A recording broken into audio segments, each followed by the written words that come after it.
Hello everybody. Hope everybody's doing okay. How's everybody doing on a Thursday?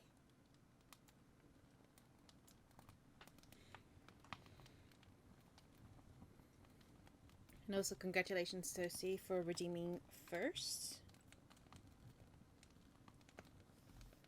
I don't know what happened to Sari Bud, by the way.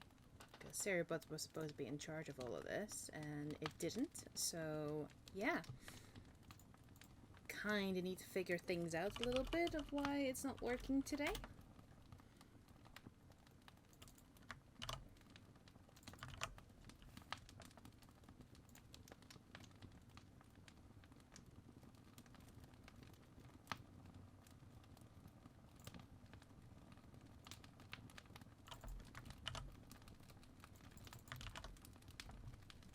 Just doing some cleanup here.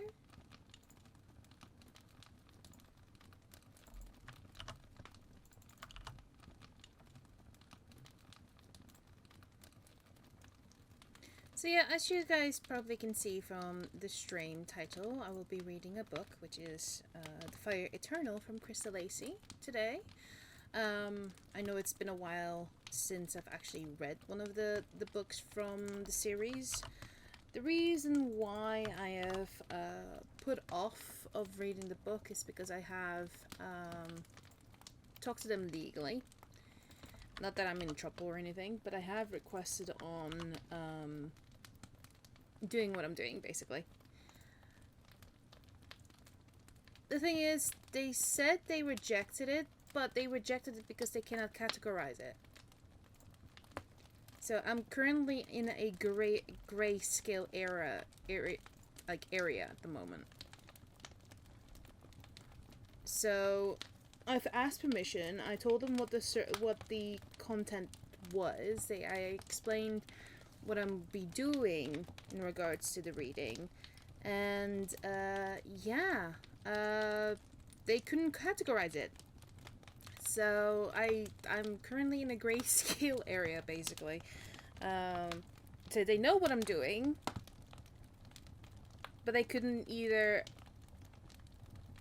agree or disagree to what I'm doing is okay or not okay, etc. Blah blah blah. But let's just, for the sake of it, it's grayscale. I still keep doing it just to help people out, just to read the books in the series, just to entertain people, because that is the initial purpose. It's just to entertain people, not to earn any commercial rights or commercial use to it. But yeah, that is the reason why I've been very, very quiet on reading the next following book of Crystal Lacey's series. But yeah, and it might be also because the copies that I've got is also very old versions of the book. So from what I've understood when I was reading the classification and asking for permission, etc., blah blah blah, because obviously there is a lot to it. The publisher that the series used to be with has changed. I wouldn't say it has disbanded, it has changed.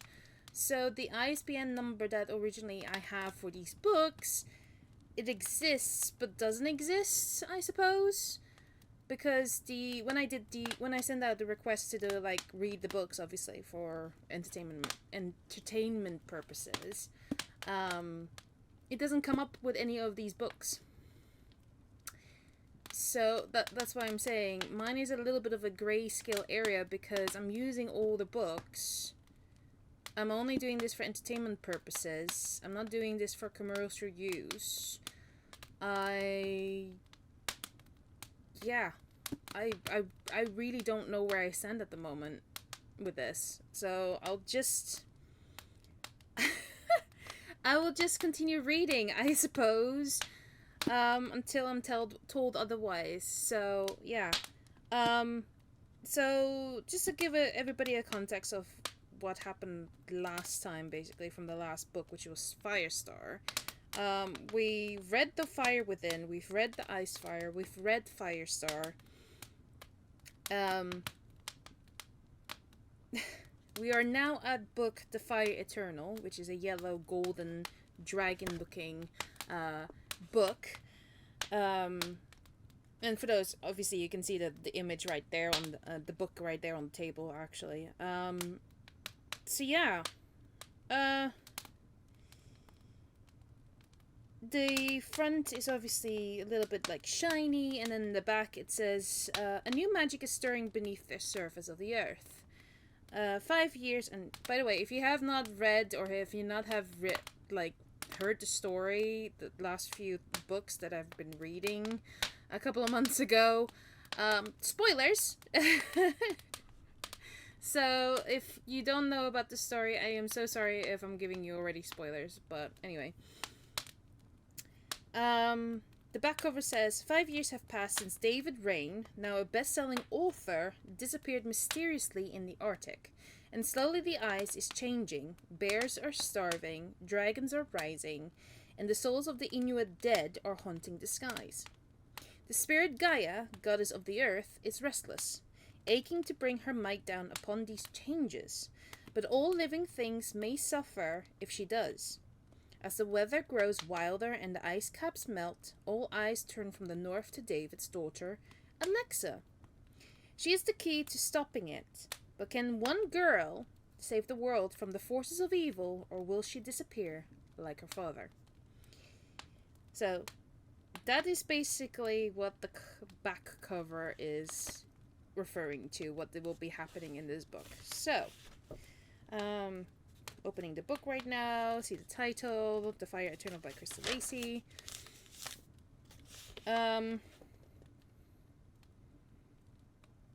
Right, so for letting people know about copyright and all these things, just because I'm an author as well. I'm not a well-known author as Crystal Lacey. I'm not a well-known author like Christopher Paolini or J.K. Rowling or anything, which is fine.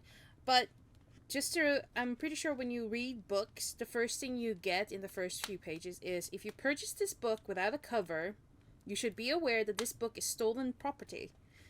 It was reported as unsold and destroyed to the publisher, and neither the author nor the publisher has received any payment for this stripped book.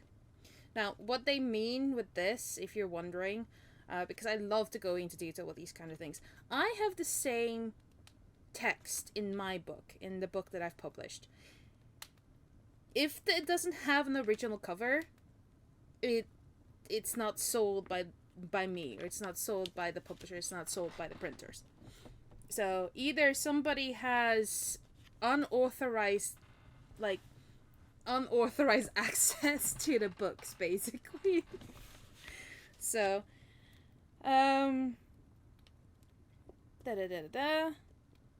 So this book was published in hardcover in the United States by Orchard Books in 2008, and in Great Britain by Orchard Books, a division of Hachette Children's Books at a Hachette Livre UK company in 2007. And the people that I've actually contacted was Scholastic, but Scholastic, as I said, either this changed. So I was actually referred to, I don't remember who it was. It was either referred to as Hachette Children's Books or Orchard Books. But yeah, also the address to this book, as in the publisher of this book, which is Scholastic Inc. in Attention Permissions Department in New York, actually has changed. So yeah, the address has changed a bit, so it's not up to date. These are really old books, so I'm trying to be very careful, because they're like almost 20 years old now. So anyway, we've got a note from the author saying, for Owen and Denise, thanks to everyone at Orchard who's been involved with this project, and for all your continuing enthusiasm and support. Also, Andrew and Murrell at J&A, one of whom is now delivering babies, moi, aka Kiss. I'd like to say a special thanks to Joe Williams of the Allborn CBG for waging a stern finger and making me a lovely stew. And to Karen and Denise at the Well Wisher Bookshop for looking after me and making sure I never get lost in Wiltshire. Or Wiltshire, one or the other. British names are weird. Okay. The same appreciation is extended to Rose and Julie over in the West Midlands. who've been there for me from day one. Also to Sam, who deserves a big for making the breakthrough and yet is still humble enough to lay some praise at my door. And last but not least to Jay, that polar bear sure was worth it. So that's a note from the author directly for Owen and Denise and everybody else who's been helping him writing this book. Anything else? We've got a quote saying "The eye-altering alters all" by William Blake. That's on the next page. And then we're going immediately to a letter that was sent by Tam Farrell, which is actually part of the book, basically. So if any of my voices that I previously used for any of the characters and they are not up to date or they're changed, I apologize beforehand. I am not a professional voice actor. I'm not a professional person that can change my voice on command. So if I start coughing in the middle or if I need to grab a drink in the middle, you know why. Anyway, the letter continues with, from Farrell Tam, and then obviously an email, time at 5:22 p.m. to, and obviously another email to pennyrainandfire.com. Subject, David Rain. Dear Her Penny, thanks for the feedback on David Rain. Appreciate you taking time to reply, but you've told me nothing more than I can find on your website already. Feature needs a definite angle, some history, circumstances of his disappearance, perhaps. If you can't supply, we'll look elsewhere. Regards, Tam Farrell, features editor, The National Endeavour, this at 883 Cambridge Street at Boston, MA. Now, note, it's probably not an actual address, and if it is, don't start stalking people there, okay? But yeah, this is actually an email. I read it wrong. It's an email. It's not a letter. It's an email. Anyway. Arctic ice cap, unrecorded time. So this is the first chapter of this book. It began with a wind from another world, a fury unlike any other kind of blizzard. It tore a hole in the sky and screamed at the ice, forcing them together with an elemental charge. The eddy drew a death song out of the night, and with it beat a storm all the way up to the clouds. The sea shook, and the tablet of ice it supported broke in a random starburst of cracks. And when all this had passed, what was left was a bear. He was laying with his paws outstretched and straight, his snout pushed down between the hump of his knees. The wind at first refused to die. It ripped at his fur, making shallow, angry waves across the curves of his back. It tugged again and again and again. But on the fourth gust, his great head rose in defiance, and he breathed and held in the cold, sharp air. The wind grew tame in an instant and dropped. It fell to a whimper as he opened his eyes. Lumbering slightly, he rose to his feet. The wind made apologetic circles around him. He ignored it and plunged 10 claws into the ice. The Alma of the North poured into his heart. With it came power and a terrifying knowledge of a world disappearing too fast, too soon. He opened his jaws then and roared at the sky until his voice became water droplets melting in the atmosphere. Snow fell on the crest of the planet. This was the beginning, and this would be the end. But the Earth would not know it for another year yet. That's the first chapter. Second chapter, a very special gift. Sunday, February 14th, Valentine's Day. The words spiraled around Susanna Martindale's head as she walked hand in hand with her daughter Alexa along deserted Main Street in Scrubly. It had been 5 years to this day since her partner, David Rain, had disappeared during a student field trip into the ice-cold waters of the Arctic Ocean. And still, the memory would not settle. In her mind, she replayed that dreadful moment, holding him, willing him to keep on breathing, remembering his head falling into her arms before surrendering his body to the breaking ice and the awesome power of 4 guardian polar bears. Tears burned her eyes, fuzzing out the streetlights. She whispered his name, David.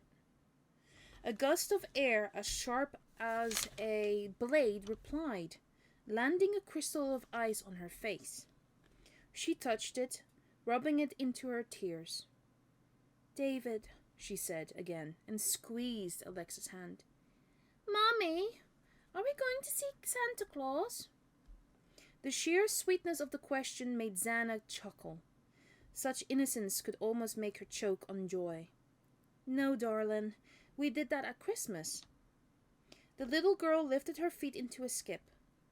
The antlers of her reindeer hat flapped to the beat. Are we going to see Snigger?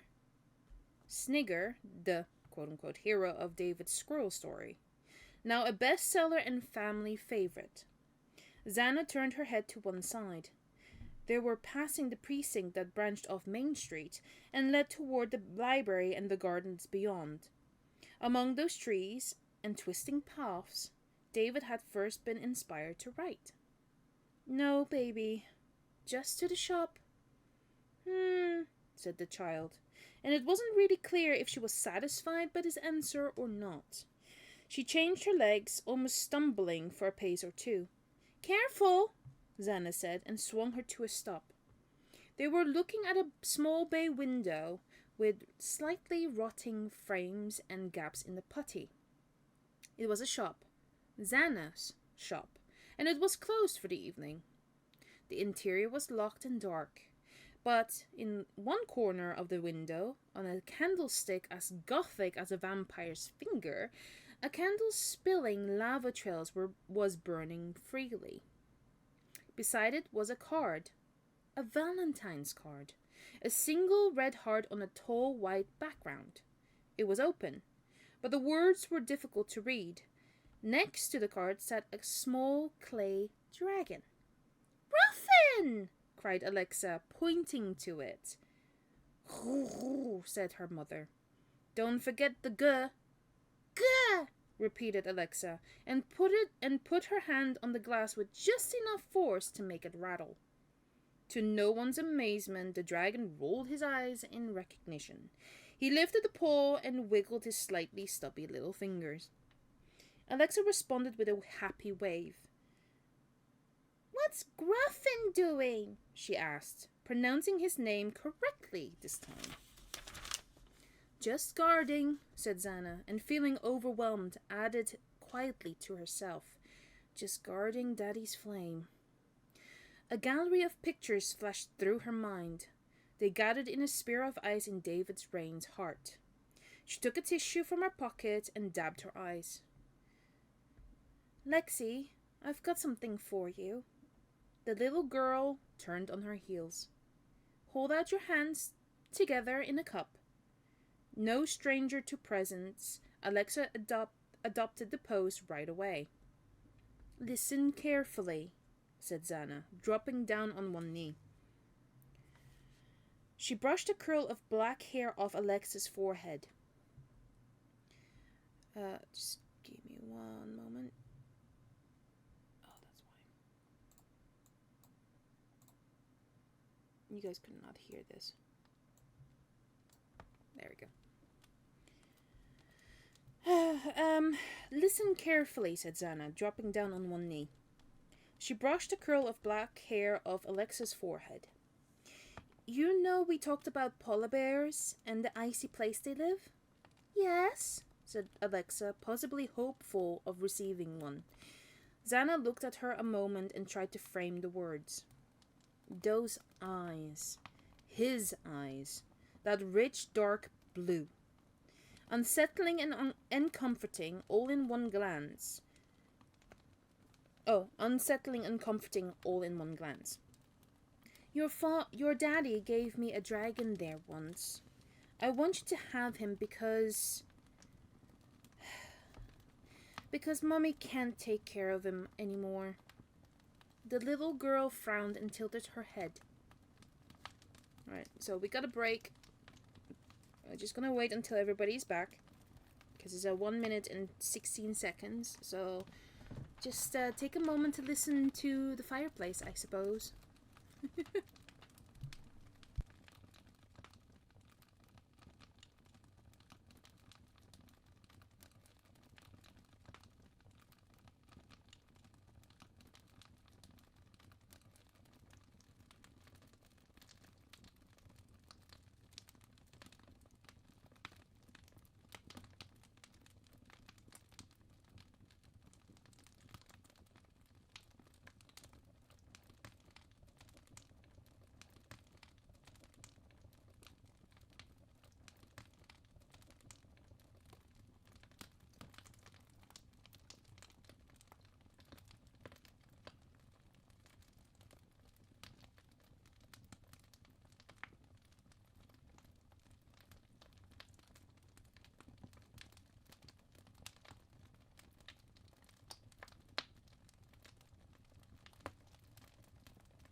Alright, so the break should be done now.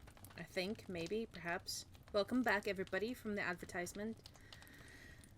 I know advertisements are awful, but yeah, hey. It kind of does support the channel a little bit, but hey. Anyway, so where we were is, okay. The little girl frowned and tilted her head. Mommy, why are you crying? She asked. Xana bracketed her hands as if she were holding an invisible piece of rock.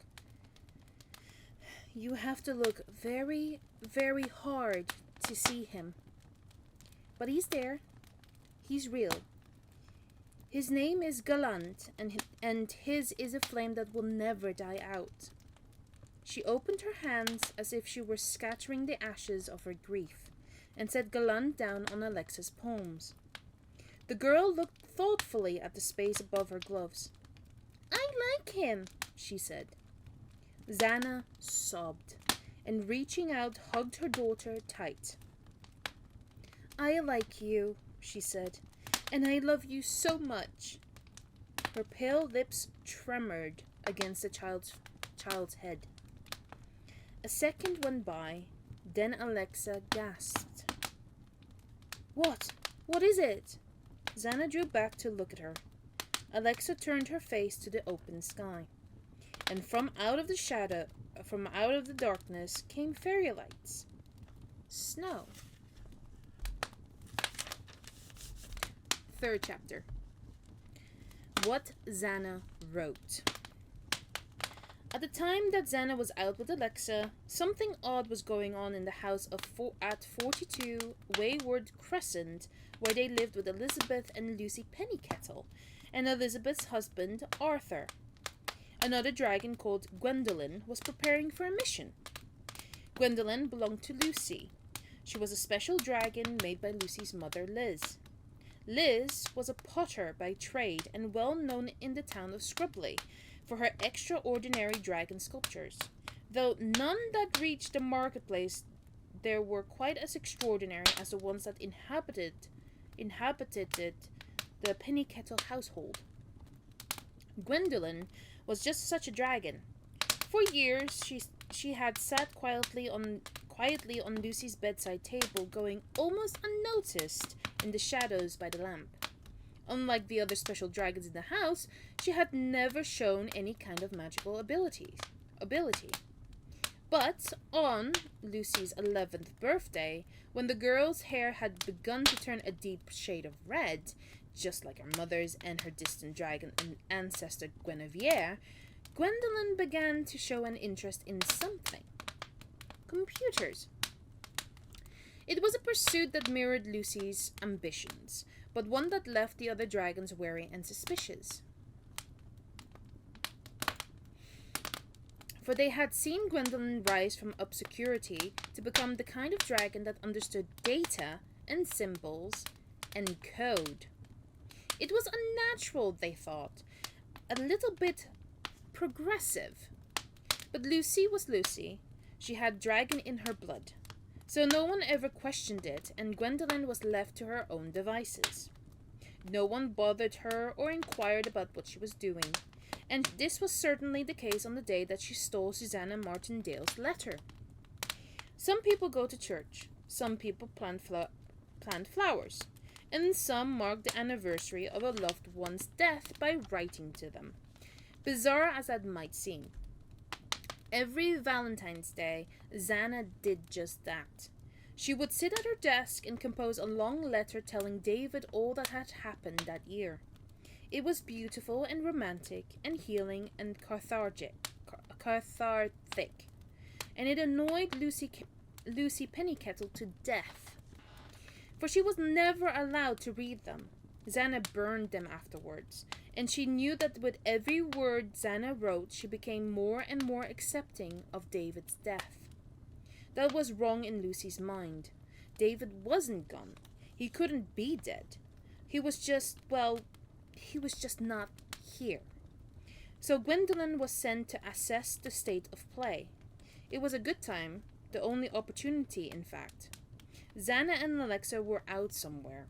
Arthur was meditating quietly in Liz's pottery workshop, the Dragon's Den, where he had been joined by the dragons Gazooks and Gareth, who were normally fixtures on the windowsill in Xana's room. Bonington, the Pennycattle's dippy cat, was asleep on Lucy's bed. And Liz was in the kitchen. She was always in the kitchen. The house was quiet. The time was now. Gwendolyn zipped downwards. The door to Xana's room was usually ajar and was again as the little dragon flew down the hall. In a moment she was inside, and on Xana's desk. There was a letter, a fountain pen resting soulfully beside it. 4 pale blue, neatly written pages. Too long for Lucy to sneak in and read without fear of being disturbed, but a mere blink in the eye of an IT dragon. Gwendolyn made her eyes into slits and gathered her focus on the first page. A bar of violet light scanned it swiftly from top to bottom. In one flowing, nimble-clawed movement, she flipped to page 2 and scanned that as well. It took her less than 20 seconds to raster the lot. She arranged the pages neatly and flew back upstairs. Lucy was already at the computer. "Did you get it?" she hissed, as Gwendolyn landed beside the keyboard. Replied the dragon. She pushed her tail into a port on the back of the machine. The computer beeped and reported it had found new dragonware, then immediately downloaded Xana's letter. Lucy clicked her mouse and saved it in conventional bits and bytes. "Nice work," she said. "Now let's see what slush you wrote. Oh, yuck, what a start. My darling David." Gwendolyn swished her tail. She rather liked that, actually. Maybe Lucy did too, but didn't care to admit it. She turned her eyes to the screen and read along. For once, Valentine's Day has fallen on a weekend, and I'm able to write from the quiet of home. I always promised myself I would begin these letters at the same time each year, the closest I could calculate to the moment you left me, the moment my heart froze with yours in ice. I'm sitting at your desk in what was your room, with memories of you all around me. The armoire door that still doesn't quite close. The cat hairs of various shades on the bed. A slightly threadbare Winston pinning at me from the armchair opposite. Gazooks firmly on the windowsill studying the shape of a spider's web. Gareth right next to him, lost in thought. These days, the room has a slightly more feminine touch. Floor curtains, lace pillows, scents. A yellow hot water bottle shaped like a flounder sits upon the bed with a woolly mammoth called Bronson and a bunch of toys. 5 years and a daughter do bring change. Yet when I look up and peer into the garden, I still expect to see you out there with Lucy, rescuing squirrels or tripping over ice blocks. Just being you, being frantic, being David. I miss you so much. Breathed Gwendolen, moved by the sentiment. Don't, said Lucy, scowling at her. She trolled through the next 2 pages, much of which dealt with domestic issues. The progress of Liz's and Arthur's 2-year-old marriage, Arthur's promotion to professor of physics at Scrubley University. What a big help, Henry. The penny kettle's neighbour had been since Xana had bought her shop, and reams of sentimental nonsense about Alexa. Lucy raised her shoulders and sighed. This is boring, she said. Why doesn't she write about the things that David would have really cared about? Like global warming and polar bears dying because the ice caps are melting. I'm just leaning over to get my light on.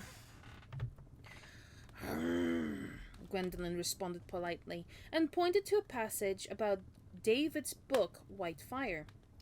The paragraph opened. Hey, you are now officially a best-selling author. The other day I saw someone reading White Fire on the train. A girl, not much younger than Lucy.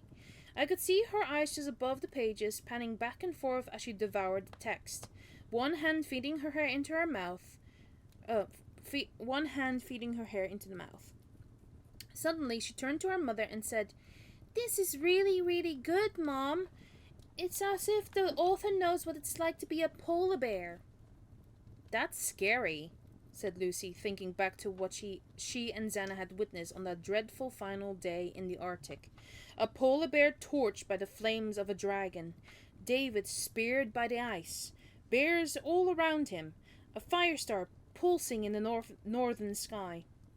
She shuddered and read on, finding a chilling passage about the alien creatures that had brought about the tragedy. The mysterious beings which author called the Fane.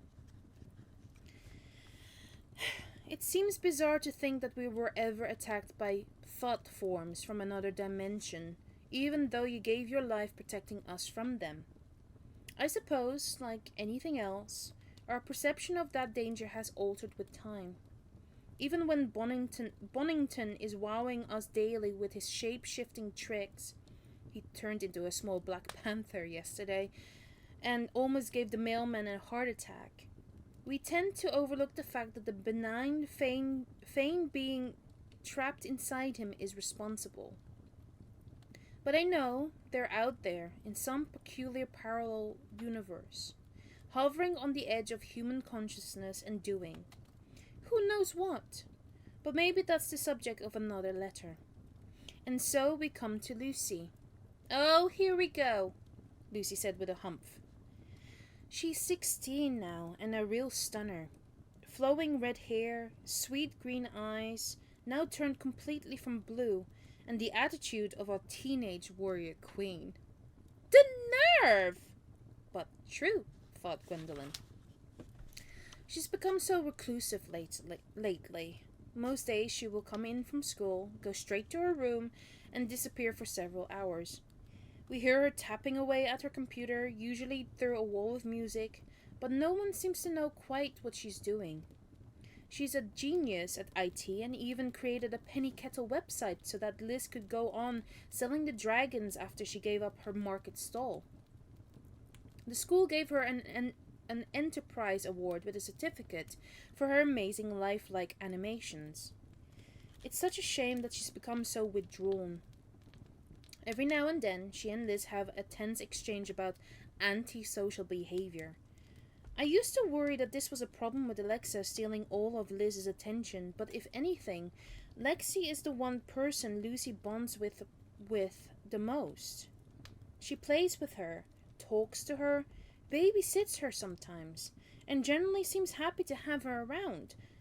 I think Lucy misses you terribly, and and Alexia is the closest link she has. Possibly more so than Gazooks or Gareth. She point blank refuses to believe that you are dead and cites your dragons as proof of this. That's the fundamental problem between her and her mom. As the years go by and you show no sign of returning to us, Liz has become more accepting of the theory that a dragon created for whatever special reason can live a life independent of its owner. The fact that Gazooks has not written on his notepad since he left me with the name Galant so long ago is proof enough to Liz that you are gone. So she settled to an average life with Arthur, leaving her daughter angry and confused. Too right, said Lucy. A few weeks ago they had a real humdinger, and I heard Lucy shout, "Have you forgotten who you are?" Maybe Liz has. I do think she's guilty of neglecting Lucy's heritage. I mean, look at us. We live in a house of flying dragons, with a cat that has an alien life form sharing its psyche. We're the product of a time when dragons roamed the earth and bears ruled the Arctic. We're the cooks on the block, and all we seem to concern ourselves with is paying the bills and watching TV. Lucy has a lot to fight for, I think. And she's going to, said Lucy, bashing her fist downright beside the keyboard and making Gwendolyn jump a few inches. How? The dragon heard, concerned to see Lucy's eyes swimming with tears. We've got to do something, she said. I don't care what Mom says and what Xana thinks. David's not dead. I think he's lost. We have to find him. Arthur always says that the more people who believe something, the more likely it is to happen, right? Gwendolyn nodded. She was expected to, she thought. Good. Then we ought to make sure that everybody knows who David is. Lucy swung her chair and tapped the keyboard. Her email inbox quickly appeared. On top of the list was the message she had been dwelling on for several days. The inquiry from the journalist, Tam Farrell. Thanks for the feedback on David Rain. Appreciate you taking time to reply, but you've told me nothing more than I can find on your website already. Feature needs a definite angle, some history, circumstances of his disappearance perhaps. If you can't supply, we'll look elsewhere. I can supply, Lucy muttered grimly, and she wrote back a short, twice-edited reply.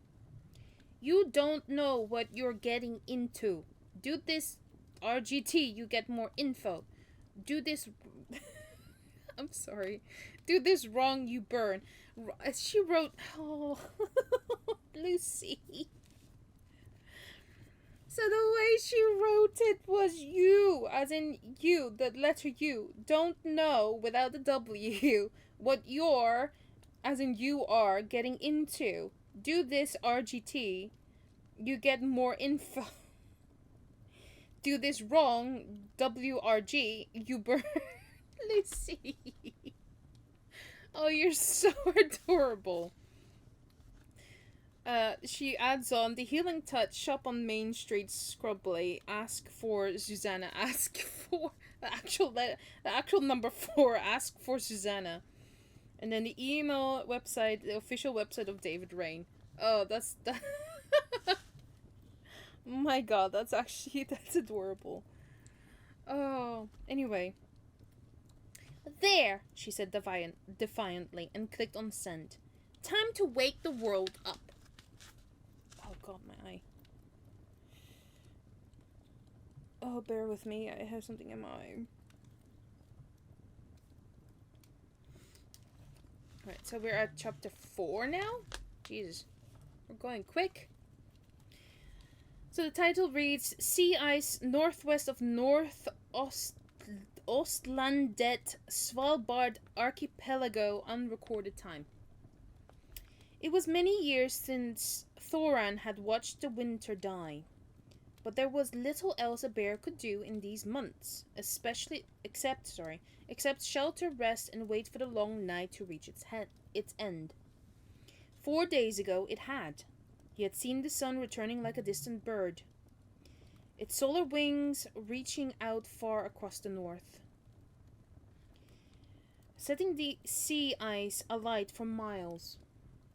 Each morning thereafter he had watched it rise a little higher in the sky, tinting the horizon with its pale shades of orange.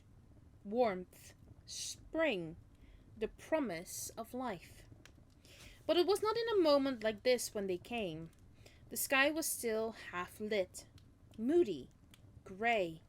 A blizzard was stirring up in restless circles, half-heartedly sighing as it ripped through his fur.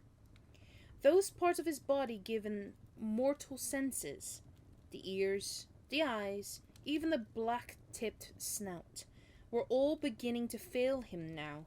So he did not hear the bears or scent them or see, but rather knew. In the ways of the shaman, they were close. He was dying naturally, growing weak, yet his instincts warned him there was something out there, something worth clinging to these shreds of life for.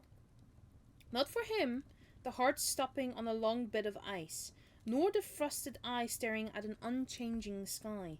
He was Thoran, creature of legend. Something wonderful was coming, something strange. There were three of them, approaching from the permanent ice to the north. The two bears on the outside came slugging through first, flanking nothing but a cloud of swirling ice. One was a fighting bear, heavy in his prime. The other was younger, slender, thoughtful. A teller's son, if ever there was one. That singular expression of awe in his eyes had as much to do with history as it did with fear. The visitors drew to a halt, blowing hard. They sat down, keeping a respectful distance. Thorin let out a moderate growl. He knew it was not their purpose to challenge him, but appearances and rituals had to be observed. The fighting bear offered up a cynical snort. The teller looked sideways into the mist. He shuddered as the third bear floated out of it. Thorin's weak heart pounded with relief, astonishing him,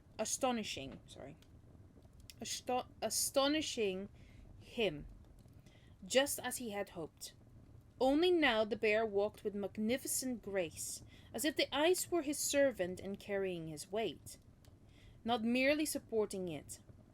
The limp, long ago, caused by a bullet of lead lodged deep in his shoulder, was gone, healed, an incidental nuisance. Confidence shone from the once troubled eyes. Every hair of his thick pelt glistened with power. Even the snowstorm whipping around his ears was like a child, an ice cube, begging for attention. The ice was his plaything, his to command. Here was Ingavar, Lord of the Arctic.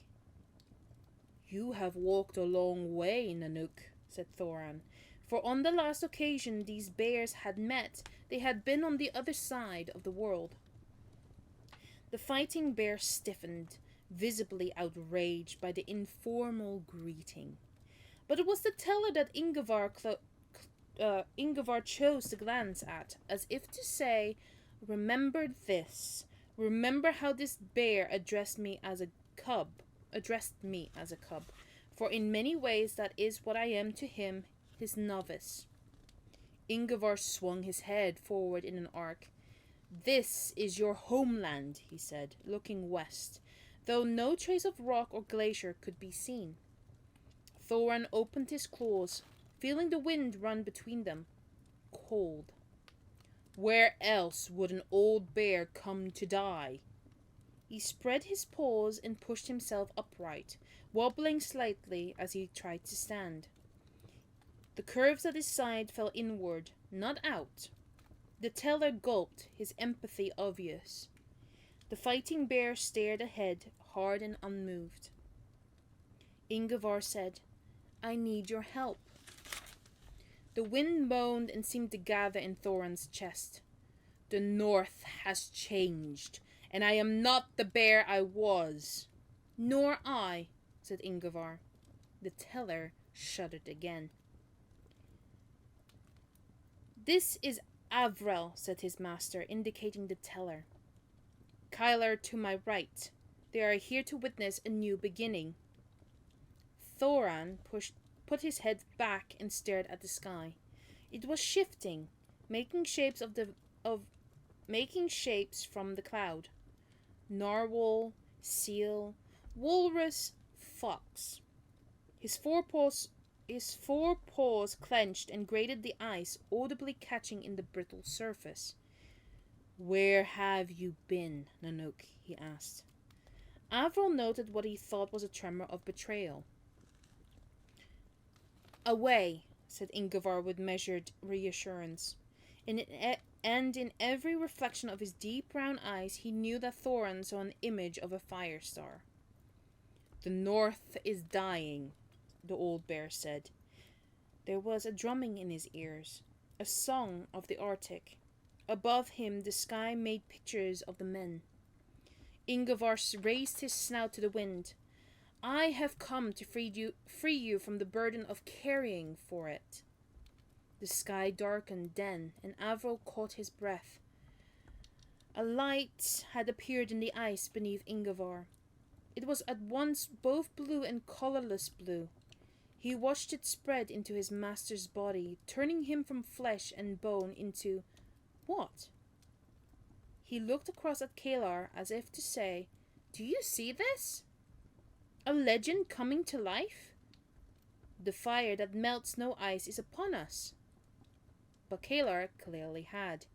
He was edging back, head lowered, physically shaken.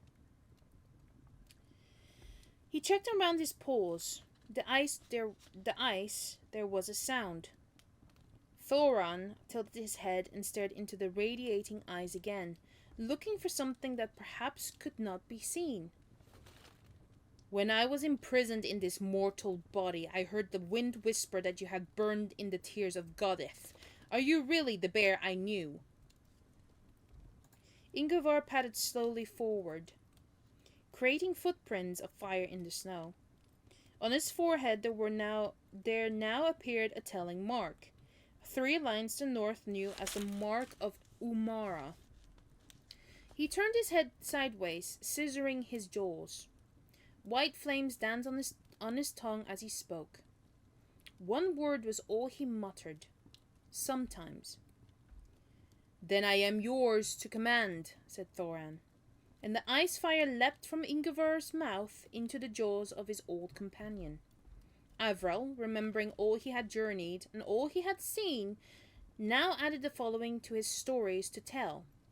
He saw how the body of the ice bear Thoran burst into flame, then broke into a blizzard of snowflakes and sparks that set themselves into the wind and were gone.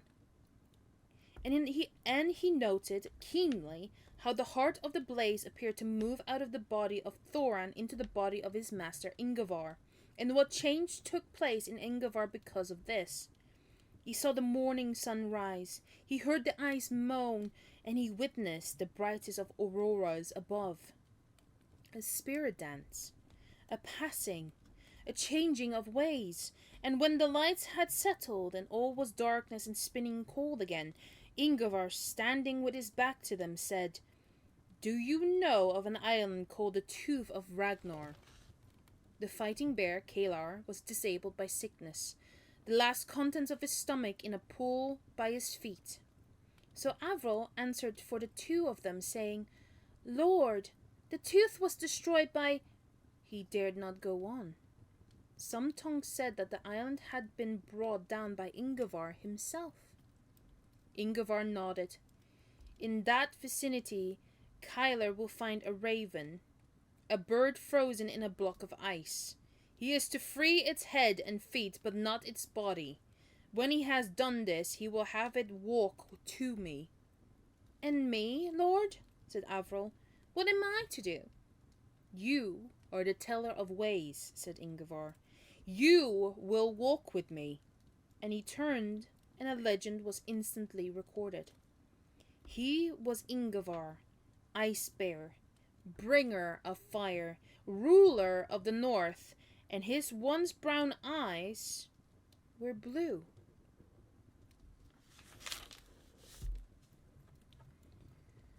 Okay, so we've got another advertisement coming in less than 5 minutes. So I'll probably. We are at chapter 5 now. And we're back at Xana's. Alright. What we're gonna do then, guys, is I am going to quickly take a break and let you guys watch this advertisement. I'll be right back once the advertisement is gone. So, yeah. Right, we're back.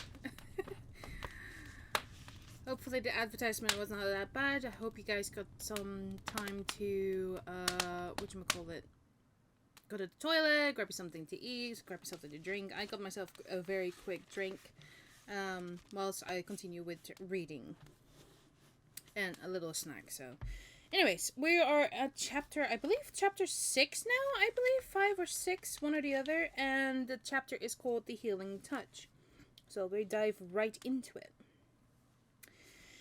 People said that it was a blink and you miss it kind of place. A narrow shop, barely 3 times the width of its doorway, sandwiched between a beauty salon and a larger shop selling computer supplies. Xana had bought it on a sudden impulse shortly after graduating from Scrubbly College, when the royalties from David's book had amounted to a sum that demanded she make them work for her. One night she had come home later than usual, sat down in the kitchen with Alexa on her knee and said to Liz, "I want to run a shop." "Really?"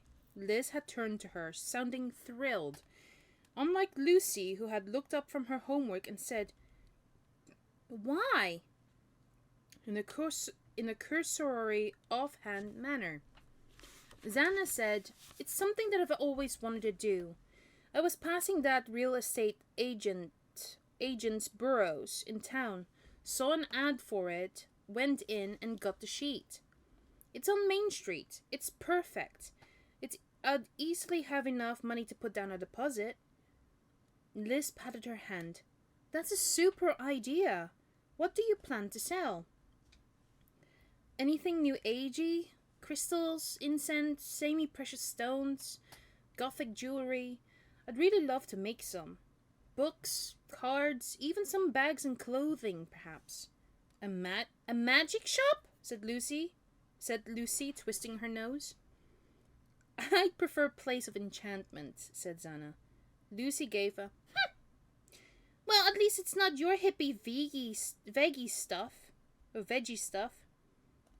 She glared at the bag of nuts Xana was snacking from. "How can anyone eat so many nuts?" "Squirrels," said Alexa. She kicked her feet and smiled upward at her mom. Answered Xana, giving her a hug. They eat lots of nuts, don't they? The shop is close to the library gardens. We might have squirrels lining up outside. If we decide to take it on, of course." This last remark was addressed toward Liz, but it was Arthur, feeling his way into the kitchen, who asked the question, "Why wouldn't you?" Xana took a deep breath. She glanced at Lucy, who scowled and pretended she was focused on her homework. "I'd need help looking after Lexi." "Are you a nut beast, Mommy?" Alexa asked. Lucy paused, closed her eyes, and then went on writing. "Not a problem," said Liz. "I don't like to put upon you. You're all so good to me as it is."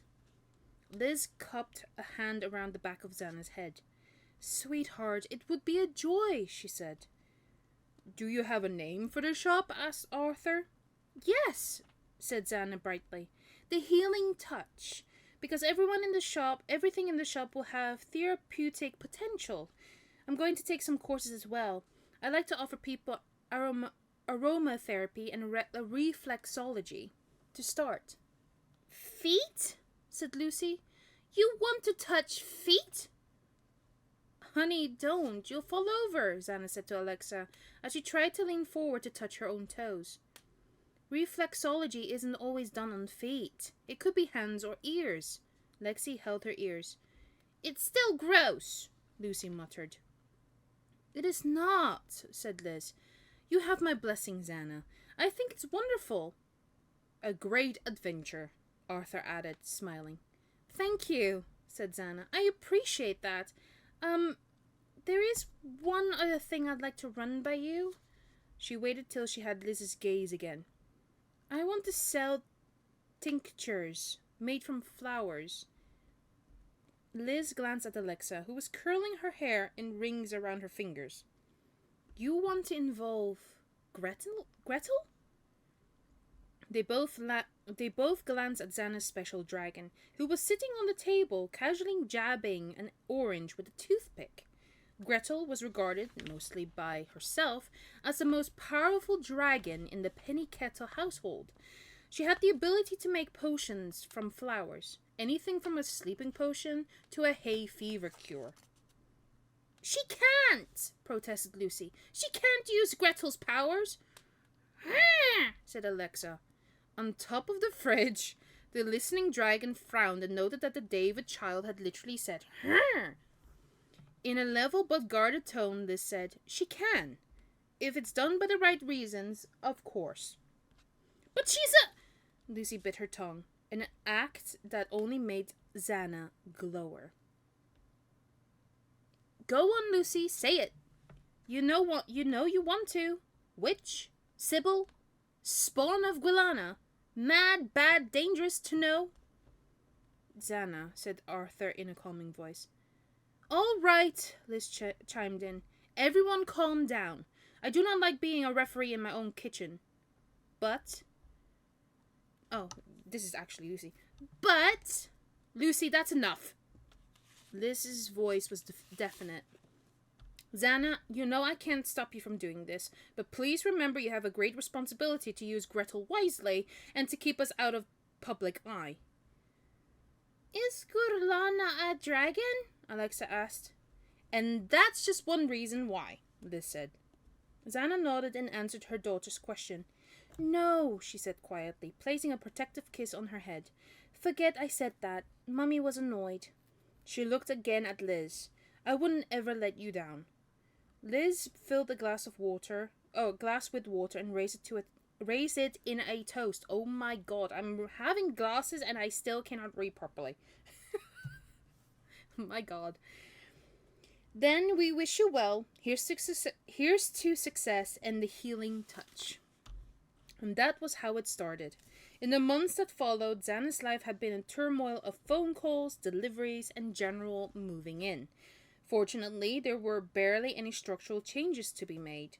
The previous owner had run the property as a small gift shop and had passed it on with all the fixtures in place.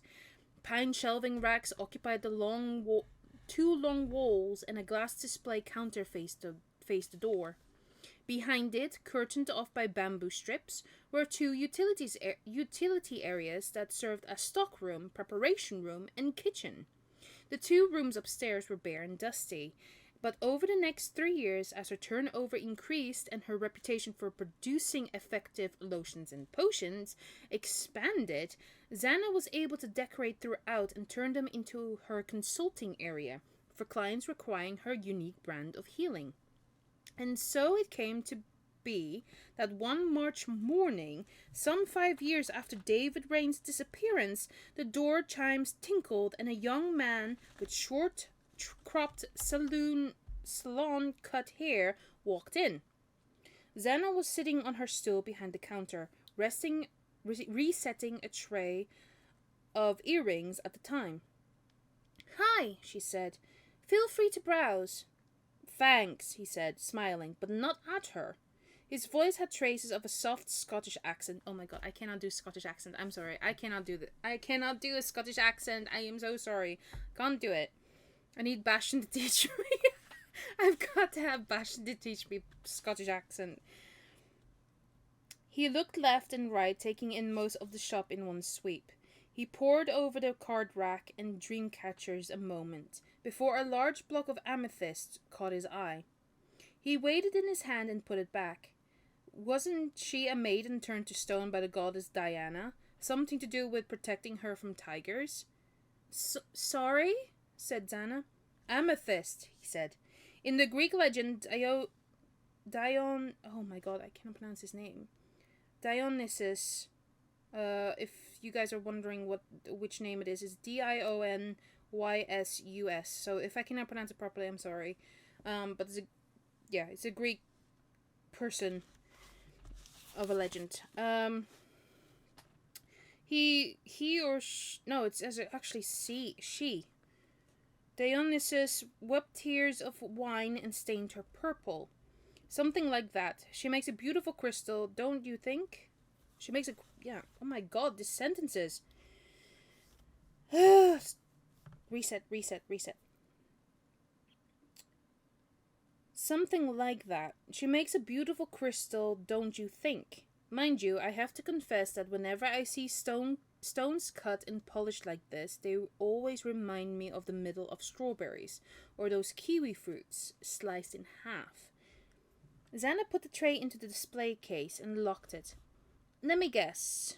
You're the mystery customer from the Department of Crystallography. Came to make sure I know what I'm selling? He laughed at that and looked at her directly. He wore wide rectangular glasses with frames as black as his hair and stubble. His eyes were quick and intelligent. Blue. My name's Tam Farrell. I hope you're Susanna? Well, if I'm not, I'll be arrested for fraud, she said. What can I do for you, Mr. Farrell? He swung to his left, eyeing a shelf of homeopathic medicines. I hear you do wonderful things with herbs. In the back room, working on a potpourri mixture, Gretel pricked her ears and paused to listen. Flowers, actually. It's not the same thing. I am a trained herbalist, but I prefer to make up tinctures based on ancient natural remedies. Is there something I might be able to help you with? Necks, he said. How are you with them? How many are we talking about? Just this one here. He tapped his shoulder. I do a lot of computer work. He wiggled his toes to indicate a keyboard. Always getting stiff. Then it's possibly just your posture, the way you're sitting.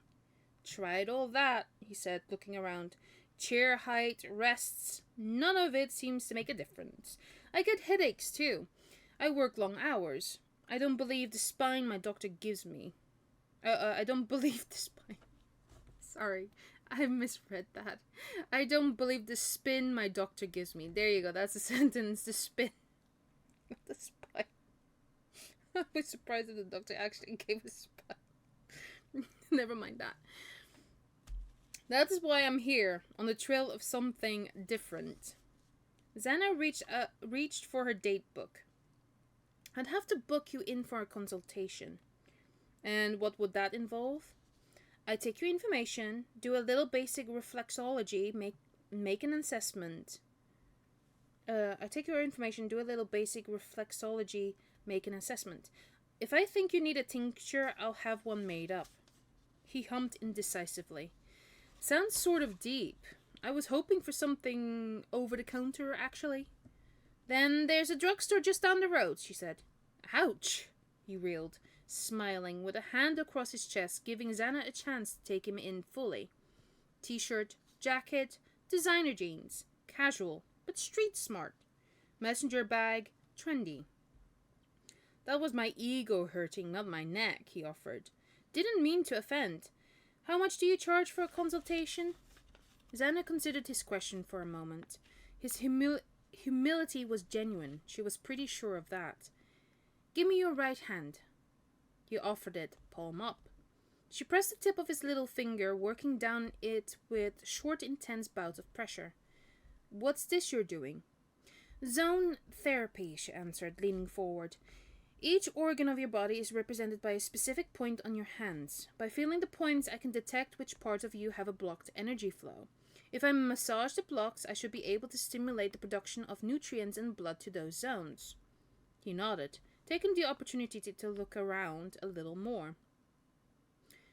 How did you get into this? I mean, where does a young woman go to learn the science of ancient medicines? Scrubly College, two evenings a week, she muttered, looping her hair behind her ear. She pressed her thumb hard into the center of his palm. Ow! That hurt! That area needs attention. Is that my neck zone? No, your liver zone, she said. I can't find any problems in the region of your neck. He sighed and held up his hands in surrender. Okay, I give in. That's pretty impressive. I confess. I was testing you about the neck thing. She crossed her arms. And why would you do that? He smiled and tilted his head a little. Maybe we can talk about it over dinner? In the kitchen, Gretel scrunched a nettle in her paw. Are you asking me out? Xana's volume was raised, her tone incredulous. He glanced at her hands. Don't see a shiny ring. I'm spoken for. Her tone was as flat as a wall. Absolutely no chance? None. I have a daughter. The blue eyes flashed. Daughter? Really? Just a baby, or... She's almost 5, said Xana, and we seem to have gone off the subject somewhat. If you're here to flirt, you're wasting your time. If you've got something you genuinely wish to consult me about, then make an appointment. Otherwise, have a nice day. Tam pushed back his glasses. His tongue made one swift tour of his lips. Consultation. Right. Can I think about it? Naturally. He nodded and glanced at her arm. Other than her bangles, it was bare to the elbow. On her fair skin, 3 distinct welts stood out. That's a pretty nasty scar. Xana lowered her sleeve. Playground accident. Right, he said again, and stepped back a pace. As he did, his gaze dipped toward the glass display case. How much are the dragons? $30 each. Did you make them? They're done by a local artist. They're cute, he said. In the back room, Gretel winced. My, niece would like those. They're very popular, said Xana, trying to retain a professional air. I've got one myself. Tam stood up, tapping his fingertips together. I'll take him at the back, with the green soppy eyes. Xana unlocked the case. She took out the dragon and let him inspect it. That's a female, actually, from an exclusive run of 20. Good run, he read from the tag on the tail. Is that Norse? No, it's from the south side of Scrubley. He chuckled and put the dragon down on the counter. $30, right? He opened his wallet and counted out the cash. I suppose you could say you've given me a good run for my money? Xana rang up the sale. While she covered Gudrun in 2 layers of bubble wrap and chose a suitable box, Tam asked, So is that where you make your tinctures, through there? Xana glanced over his shoulder at the bamboo strips. Yes. Why? You said if I needed one you'd have it made up, as if you ordered them, or was that just a slip of the tongue? More questions. Xana broke a piece of tape off the dispenser. You are a very inquisitive man, Mr. Farrell. He gave a blameless shrug. Always had a curious streak. Good thing I'm not a cat. I'll be long dead, I guess. That produced a twitch in one corner of her mouth. Sorry, I think I might have amused you. Xana allowed herself to smile properly. He was smart. She had to give him that. She sealed the box and handed it over. I have an assistant who helps me, part-time. She makes up the tinctures. Will that be all? I'll think about that consultation, he said, and finally he turned away, but not for long. Oh, poetry. Almost forgot. Poetry? She repeated, looking blank. He flipped his satchel open and took out a flyer. Alan Dale's bookshop. They have readings in their upstairs room on Sunday evenings. Nice atmosphere. Good people. Tea and nibbles. He put the flyer... Nice atmosphere, good people, tea and nibbles. He put the flyer on the counter and pushed it toward her. Thought you might like it. He nodded at the wall behind her head. On the poster were the words, Where until the stars have blinked their last, wherever on this earth you walk, you will arouse, excite, inspire, my Valentine, my one dark fire. No strings, he said. Bring your partner. He noted her shudder. Then he turned and walked silently out of the shop. Oh my god, my reading is getting bad. It's been a while since I was reading. But we're literally at the next chapter, by the way, which is called A Gift for the Garden.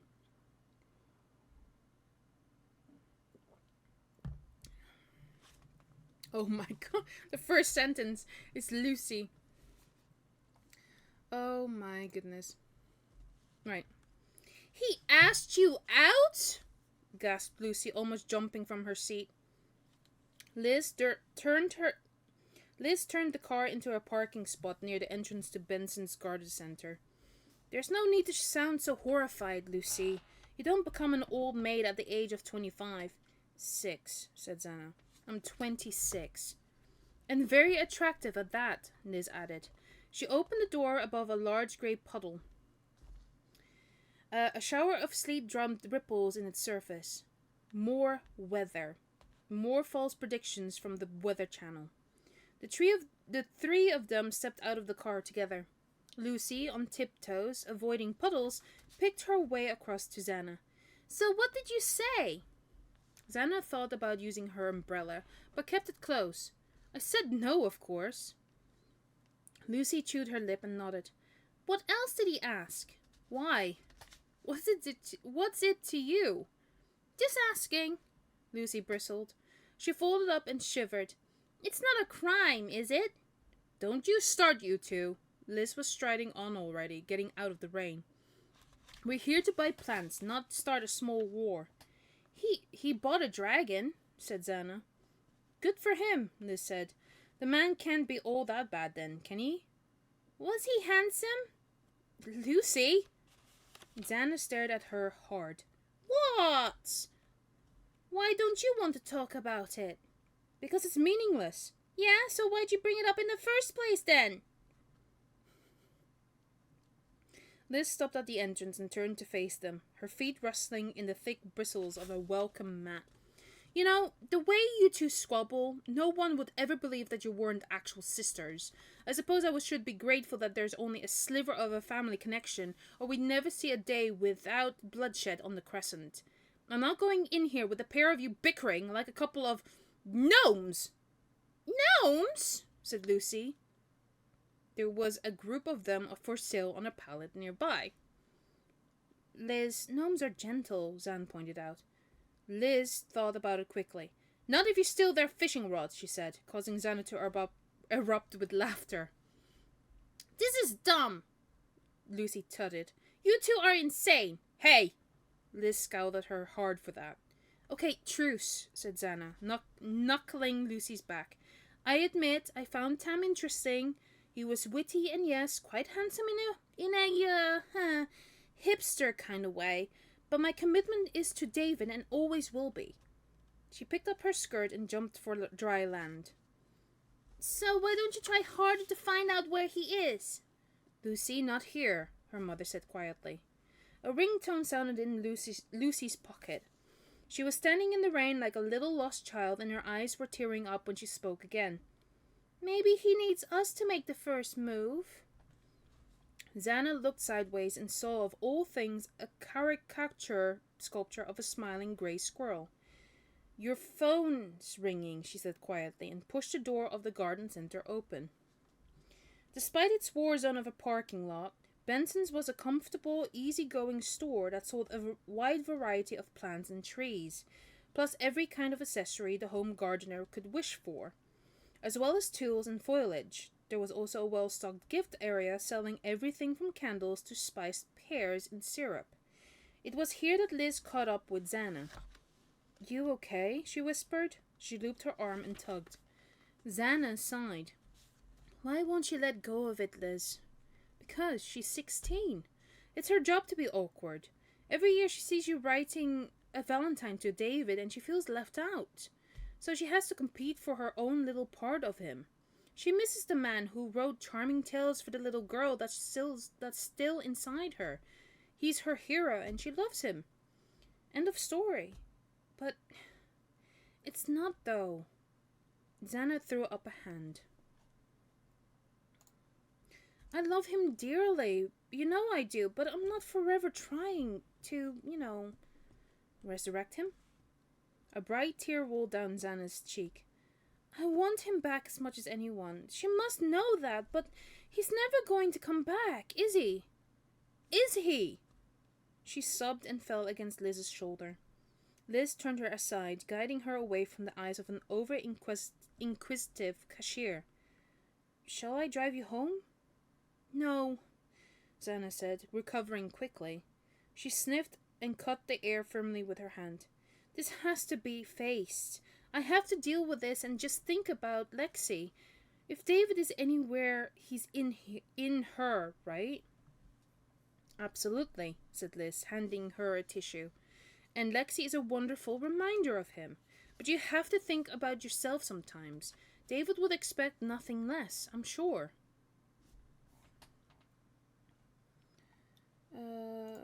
Just making sure everything is working. There we go. Xana blew into the tissue and tucked it in her sleeve. I don't understand. What are you saying? Liz picked up a gift set of bath oils and soaps. Maybe you should go to this poetry reading. What harm could it do? You're not betraying David if you go to a public event now and then. I don't think Lucy will see it like that. Anyways, I'm slightly wary. Call it that old Sybil sixth sense, but I got the feeling Tam was checking me out somehow. I don't mean there was something or anything shady about him, but he knew who I was and what kind of stuff I did. I got the impression he knew a bit more than he was letting on. Perhaps he knows someone you've treated in the past?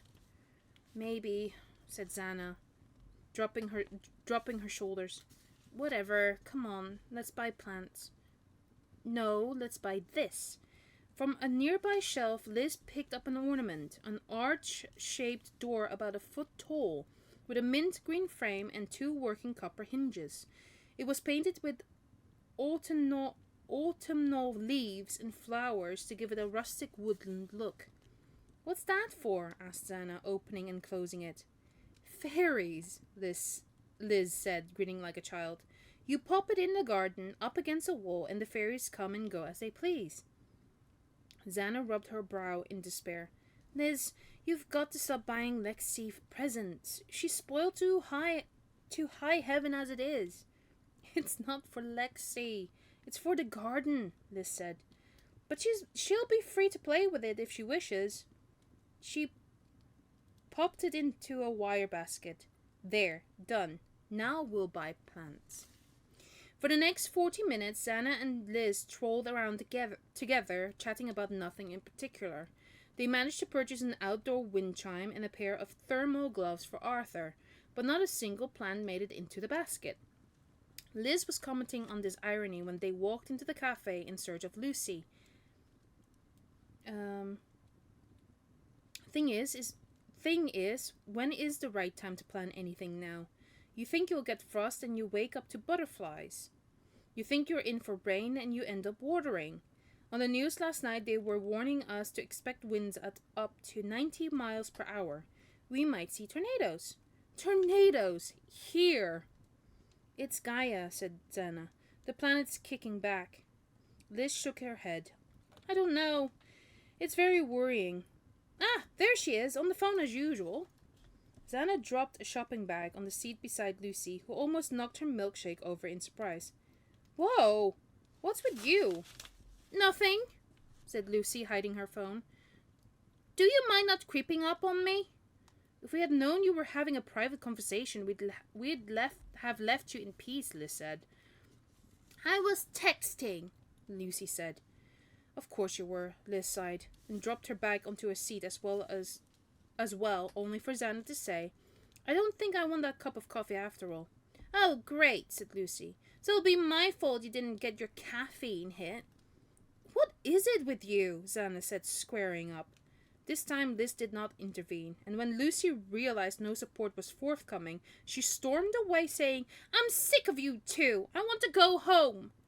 As she swept past the registers, she checked her cell phone connection again. The link was still alive. One message from Tam. Okay, met her. David's partner, right? Baby by him? Good lead, thanks. Checking her out. Tam. P.S. What's with her scars? Real or self-harmer? And for the umpteenth time, or however many times one can change a text message in 40 minutes, Lucy tried again, this time deleting everything she'd written in favor of one word. She read it back. Heart pounding. Then posted it into an ether. She was doing this for David, she reminded herself. One of them had to make a move. But even as sent flashed up on the screen, she wished she could have clawed the message back. Just one word. Maybe Tam wouldn't get it. Or maybe he would. One small word, one legend. Umara.